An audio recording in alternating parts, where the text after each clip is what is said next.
ಈ ಹಾಡನ್ನ ನೀವು ಹಾಡಲೇಬಾರ್ದು. ನೀವೇನಾರ ಈ ಹಾಡು ಹಾಡಿದ್ರೆ ನಾವು ಉಗ್ರವಾದ ಪ್ರತಿಭಟನೆ ಮಾಡಬೇಕಾಗತ್ತೆ. ಅಮ್ಮವರು, ಎಂ ರಂಗರಾವ್ ಅವರು ಮತ್ತು ರೇಣುಕಾ ಶರ್ಮಾ ಅವರು ಎದುರು ಕಾಳೆಯಿಂದ ಬರುತ್ತಿದ್ದಂತೆ ಹೇಳಿಕೆಗಳಿಗೆ ಯಾವುದೇ ತಲೆ ಹಾಕದೆ ಕೊನೆಯಲ್ಲಿ ಆ ಒಂದು ಸಂಘ ಒಂದು ಪತ್ರಿಕಾ ಗೋಷ್ಠಿಯನ್ನು ಕರೆದು ಅಲ್ಲಿ ಹೇಳಿದ್ದು, ಚಿತ್ರ ಬಿಡುಗಡೆಗೂ 2 ದಿನ ಮೊದಲೇ ಆ ಒಂದು ವರ್ಗಕ್ಕೆ ಈ ಚಿತ್ರದ ಹಾಡನ್ನು ತೋರಿಸಿದ್ದವರು ಎಂ ರಂಗರಾವ್ ಅವರು. ನಮಸ್ಕಾರ ಕನ್ನಡಿಗರೇ, ಎಲ್ಲರಿಗೂ ನನ್ನ ಪ್ರೀತಿಯ ಯೂಟ್ಯೂಬ್ ಚಾನಲ್ PR ಯೂಟ್ಯೂಬ್ ಚಾನಲ್ಗೆ ಪ್ರೀತಿಯ ಸ್ವಾಗತ. ಅಣ್ಣವ್ರಿಗೆ ಈ ಹಾಡನ್ನ ನೀವು ಹಾಡಲೇಬಾರ್ದು, ಈ ಹಾಡು ನೀವು ಹಾಡಿದ್ರೆ ತುಂಬಾ ಒಂಥರ ಇದಾಗತ್ತೆ, ಇದು ಒಂದು ಅವಮಾನ ಮಾಡ್ದಂಗೆ, ಈ ಹಾಡು ನೀವು ಹಾಡಲೇಬಾರ್ದು, ಇದು ನಮ್ಮ ವರ್ಗ ನಮ್ಮ ಜನಾಂಗದವ್ರು ಮಾತ್ರ ಈ ಹಾಡನ್ನ ಹಾಡಬೇಕು ಅಂತೆಲ್ಲ ಒಂದು ಅಣ್ಣವರ ಬಗ್ಗೆ ಇಲ್ಲ ಸಲ್ಲದ ಆರೋಪಗಳನ್ನ ಮಾಡ್ತಾ ಅಣ್ಣವ್ರಿಗೆ ಚುಚ್ಚು ಮಾತುಗಳಿಂದ ಚುಚ್ಚುತ್ತಾ ಒಂದು ವರ್ಗ ಅಣ್ಣವ್ರನ್ನ ಹೀಯಾಳಿಸ್ತಾ ಬಂತು. ಆ ಹಾಡು ಯಾವ ಹಾಡನ್ನ ಹಾಡಬಾರ್ದು ಅಂತ ಇದ್ರು ಅದೇ ಹಾಡು ಮುಂದೆ ಕನ್ನಡಿಗರ ಹೃದಯದಲ್ಲಿ ಹಸಿರಾಗಿ ನಿಂತ್ಕೊಂತು. ಆ ಹಾಡನ್ನ ನೋಡಿದಂತ ಒಂದು ವರ್ಗ ಅಣ್ಣವ್ರಿಗೆ ಕೈ ಮುಗಿದ್ಬಿಟ್ಟು, ಏನಿದು, ಯಾವ ಹಾಡದು? ಬನ್ನಿ ಇವತ್ತಿನ ಸಂಚಿಕೆಯಲ್ಲಿ ಆ ಹಾಡಿನ ಸಂಪೂರ್ಣ ಮಾಹಿತಿ ನಿಮ್ಗೆ ನಾನು ಕೊಡ್ತೀನಿ. ಅಣ್ಣವರ ಅಭಿನಯದ ಸೂಪರ್ ಡೂಪರ್ ಹಿಟ್ ಚಿತ್ರ. ಬಹುಶಃ ಭಾರತೀಯ ಚಿತ್ರರಂಗದ ಇತಿಹಾಸದಲ್ಲಿ ಯಾರು ಈ ತರದ ಪಾತ್ರನ ಯಾರು ಕೇಳೂ ಮಾಡಕ್ಕಾಗಲ್ಲ. 1983 ಫೆಬ್ರವರಿ 18ರಂದು ಬಿಡುಗಡೆಯಾದಂತ ಆನಂದ್ ಲಕ್ಷ್ಮಿ ಎಂಟರ್ಪ್ರೈಸಸ್ ಅವರ ಮುರಳಿ ಹಾಗೂ ಗೋವಿಂದರಾಜ್ ಅವರ ನಿರ್ಮಾಣದಲ್ಲಿ ಎಂ ರಂಗರಾವ್ ಅವರ ದಕ್ಷ ಸಂಗೀತ ನಿರ್ದೇಶನದಲ್ಲಿ ರೇಣುಕಾ ಶರ್ಮಾ ಅವರ ಅಪರೂಪದ ಅದ್ಭುತವಾದಂತ ನಿರ್ದೇಶನದಲ್ಲಿ ಬಂದಂತ ಸೂಪರ್ ಹಿಟ್ ಚಿತ್ರ ಕವಿರತ್ನ ಕಾಳಿದಾಸ. ಹೆಸರು ಕೇಳ್ತೇನೆ ಒಂಥರ ಕನ್ನಡಿಗರಿಗೆ ರೋಮಾಂಚನ ಆಗುತ್ತೆ. ಎಂತ ಅದ್ಭುತವಾದ ಅಣ್ಣವರ ಅಭಿನಯ, ಎಂತ ಅದ್ಭುತವಾದ ಚಿತ್ರ. ಇಂಥ ಒಂದು ಅದ್ಭುತವಾದ ಚಿತ್ರ ಕನ್ನಡಿಗರಿಗೆ ದೊರಕಿದ್ದೆ ಒಂದು ಪುಣ್ಯ. ಪೆದ್ದನಾಗಿದ್ದಾಗ ಯಾವ ತರ ಅಣ್ಣವರ ಅಭಿನಯ, ಅದ ನಂತರ ಅವರು ಒಂದು ವಿದ್ವಾಂಸ ಆದ ತಕ್ಷಣ ಯಾವ ತರ ಅಭಿನಯ, ಬಾ ನಿಜಕ್ಕೂ ಕನ್ನಡಿಗರಿಗೆ ಒಂದು ರಸದೂತಣವಾದಂತ ಚಿತ್ರ. ಈ ಚಿತ್ರದಲ್ಲಿ ನಿಮ್ಗೆ ಅಣ್ಣವರು, ಜಯಪ್ರದ ಅವರು, ಶ್ರೀನಿವಾಸ ಮೂರ್ತಿ ಅವರು, ಮುಸ್ರಿ ಕೃಷ್ಣಮೂರ್ತಿ ಅವರು, ಹೀಗೆ ಹಲವಾರು ಕಲಾವಿದರ ದಂಡೆ ಈ ಚಿತ್ರದಲ್ಲಿ ಇರುತ್ತೆ.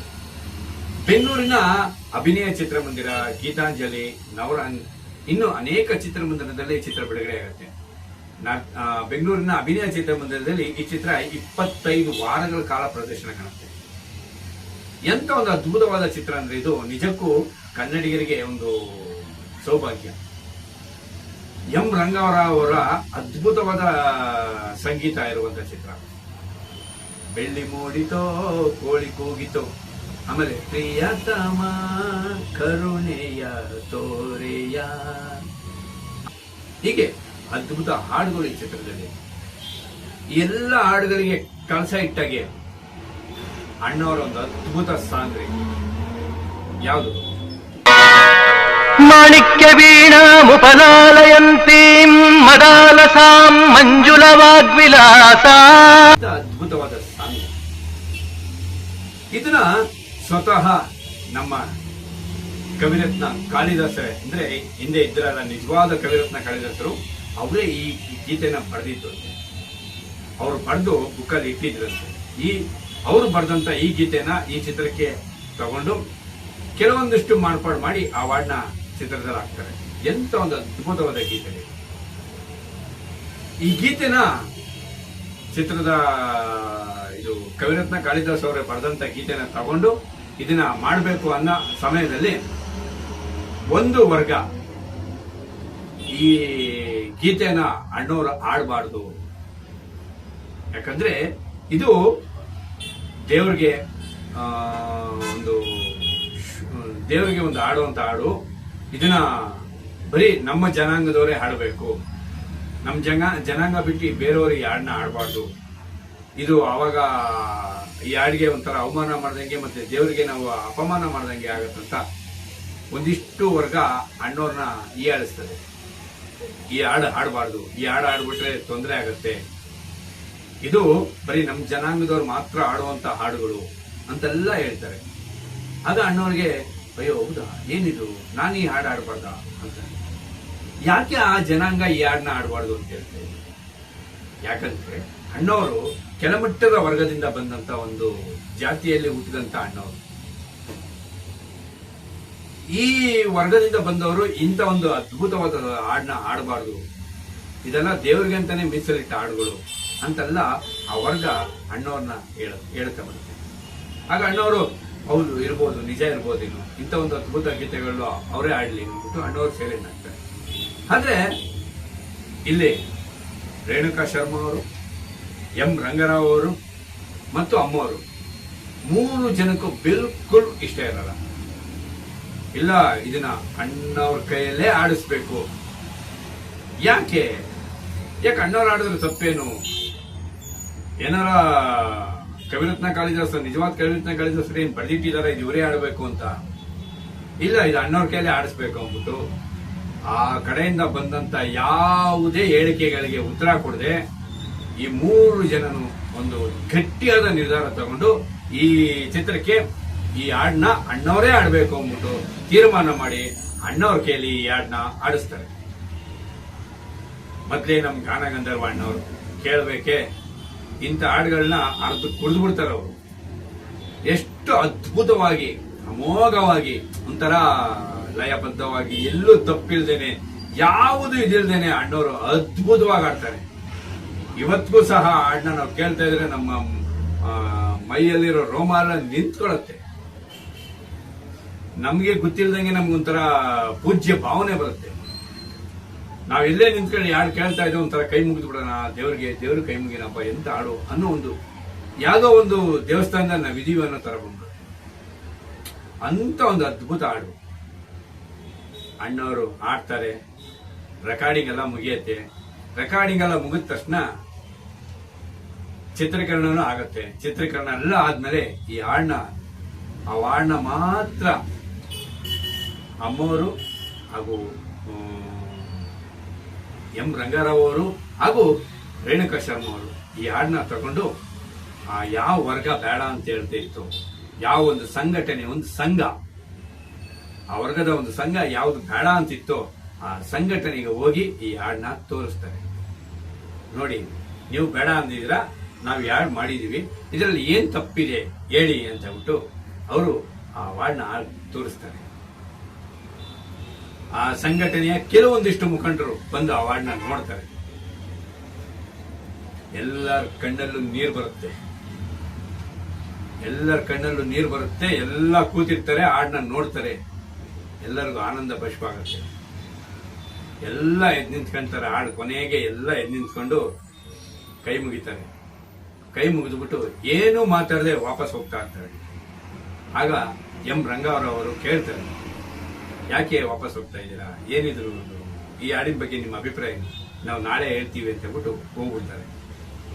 ಇವರು ಏನೋ ನಾಳೆ ಹೇಳ್ಬೋದೇನೋ, ಇನ್ನೂ ಅವರು ಕೆಲವು ವಿಚಾರಗಳನ್ನ ಮಾತಾಡ್ಬೋದೇನೋ ಅವರವರು ಅಂದ್ಕೊಂಡ್ಬಿಟ್ಟು ಇವರು ಸುಮ್ಮನೆ ಆಗ್ಬಿಡ್ತಾರೆ. ಮರುದಿನ ಬೆಳಿಗ್ಗೆ ಆ ಒಂದು ವರ್ಗ, ಒಂದು ಸಂಘಟನೆ ಒಂದು ಪ್ರೆಸ್ ಮೀಟ್ ನ ಮಾಡುತ್ತೆ. ಪ್ರೆಸ್ ಮೀಟ್ ನ ಮಾಡಿ ನಾವು ಈ ಒಂದು ಅದ್ಭುತವಾದ ಸಾಂಗ್ ನ ಅಣ್ಣವರ ಹಾಡಬಾರ್ದಂತ ಹೇಳಿದ್ರು, ಅದು ನಮ್ಮಿಂದ ಆದಂತ ತಪ್ಪು, ಇದಕ್ಕೆ ಕ್ಷಮೆ ಇರಲಿ. ಈ ಹಾಡು ಅಣ್ಣವ್ರು ಬಿಟ್ಟು ಬೇರೆ ಯಾರು ಹಾಡಿದ್ರು ಇಷ್ಟು ಚೆನ್ನಾಗಿ ಬರ್ತಿದ್ದಿಲ್ಲ. ಇದಕ್ಕೆ ಹಾಡಿಗೆ ಸೂಕ್ತವಾದ ಧ್ವನಿ ಅಣ್ಣವ್ರದ್ದು ಒಬ್ಬರದೇ. ನಾವು ಮಾಡಿದ ತಪ್ಪಾಯ್ತು, ನಮ್ಮನ್ನ ಕ್ಷಮಿಸಿ ಅಂತ ಹೇಳ್ಬಿಟ್ಟು ಆ ಒಂದು ವರ್ಗ ಪತ್ರಿಕಾ ಹೇಳಿಕೆಯನ್ನ ಬಿಡುಗಡೆ ಮಾಡಿ ಕೈ ಮುಗಿಯುತ್ತೆ. ಈ ಹಾಡನ್ನ ಪ್ರತಿ ದೇವಸ್ಥಾನದಲ್ಲೂ, ನಮ್ಮ ಸಂಘಟನೆಯಲ್ಲಿರುವಂತ ಎಲ್ಲಾ ದೇವಸ್ಥಾನಗಳಲ್ಲಿ ಈ ಹಾಡನ್ನ ನಾವು ಹಾಕಿಸ್ತೀವಿ. ಇಂಥ ಒಂದು ಅದ್ಭುತ ಗಾನ ಅಣ್ಣವ್ರು ಮಾಡಿದ್ದಾರೆ. ಅಣ್ಣವ್ರಿಗೆ ನಾವೆಷ್ಟು ಧನ್ಯವಾದಗಳು ಹೇಳಿದ್ರು ಸಾಲದು. ಇದು ನಿಜಕ್ಕೂ ನಾವು ಮಾಡಿದ ಒಂದು ದೊಡ್ಡ ತಪ್ಪು. ದಯವಿಟ್ಟು ಕ್ಷಮೆ ಇರಲಿ. ಅಂತ ಹೇಳ್ಬಿಟ್ಟು ಕನ್ನಡಿಗರಲ್ಲೂ ಹಾಗೂ ಅಣ್ಣವರಲ್ಲೂ ಅವರು ಕ್ಷಮೆ ಕೇಳ್ತಾರೆ. ನೋಡಿ ಕನ್ನಡಿಗರೇ, ಎಂತ ಒಂದು ಅದ್ಭುತ ಗೀತೆ. ಯಾಕೆ ಈ ವರ್ಗದಲ್ಲಿ ಹುಟ್ಟಿದವ್ರಿಗೆ ಆ ಹಾಡ ಆಡೋಂತ ಇದಿಲ್ವಾ? ಇಲ್ಲ ದೇವ್ರೇನಾರ ಹೇಳ್ಬಿಡತ್ತಾ, ನೀನ್ ಈ ವರ್ಗದವರು ನೀನ್ ಇಲ್ಲಿ ಬರ್ಬಾರ್ದಪ್ಪ, ನೀನ್ ಈ ವರ್ಗದವ್ರು ಇಲ್ಲಿ ಬರ್ಬಾರ್ದಪ್ಪ ಅಂತ ದೇವ್ರ ಏನಾರ ಹೇಳ್ ಕಳಿಸ್ತಾ? ಏನೂ ಇಲ್ಲ. ದೇವರಿಗೆ ಯಾವುದೇ ಒಂಥರ ಭೇದ ಭಾವ ಏನೂ ಇಲ್ಲ. ದೇವ್ರು ನಮ್ಮನ್ನೆಲ್ಲ ಮನುಷ್ಯನಾಗಿ ಹುಟ್ಟಿಸಿದಾನೆ ಅಷ್ಟೇ. ನಾವೇ ಕಿತ್ತಾಡ್ತಾ ಇರೋದು ಅದು ವರ್ಗ ಈ ವರ್ಗ ಅಂತ ಕಿತ್ತಾಡ್ತಾ ಇರೋದು. ಅದನ್ನ ಬಿಡಿ, ಇದನ್ನ ಮಾತಾಡೋಣ. ಅಣ್ಣವರು ಈ ಹಾಡು ಆಡಿ ಈ ಚಿತ್ರ ಬಿಡುಗಡೆ ಆಗುತ್ತೆ. ಚಿತ್ರ ಭರ್ಜರಿ ಯಶಸ್ವಿ ಕಾಣುತ್ತೆ. ಈ ಹಾಡು ಇವತ್ತಿಗೂ ಕನ್ನಡಿಗರಲ್ಲಿ ಮನದಲ್ಲಿ ಹಚ್ಚ ಹಸಿರಾಗಿ ನಿಂತಿದೆ. ಕೆಲವರು ಹೇಳ್ತಾರೆ ಅಣ್ಣವರು ತುಳಿದ್ಬಿಟ್ರು, ಯಾರನ್ನ ತುಳಿದ್ರು, ಅವ್ರನ್ನ ತುಳಿದ್ರು, ಇವ್ರನ್ನ ತುಳಿದ್ರು ಅಂತ. ಅಣ್ಣವ್ರು ತುಳಿದಿಲ್ಲ ಸ್ವಾಮಿ. ಅಣ್ಣವ್ರನ್ನೇ ತುಳಿಯಕ್ಕೆ ಎಷ್ಟೋ ಜನ ಟ್ರೈ ಮಾಡಿದ್ರು. ಆದ್ರೆ ಅಣ್ಣವ್ರು ಯಾವ್ದಕ್ಕೂ ತಲೆ ಕೆಡಿಸ್ಕೊಂಡಿಲ್ಲ. ಅಣ್ಣವರು ತಂಪಾಡು ತಾವು ತಮ್ಮ ಕೆಲಸನ ನೀಟಾಗಿ ಮಾಡ್ಕೊಂಡು ಹೋದ್ರು.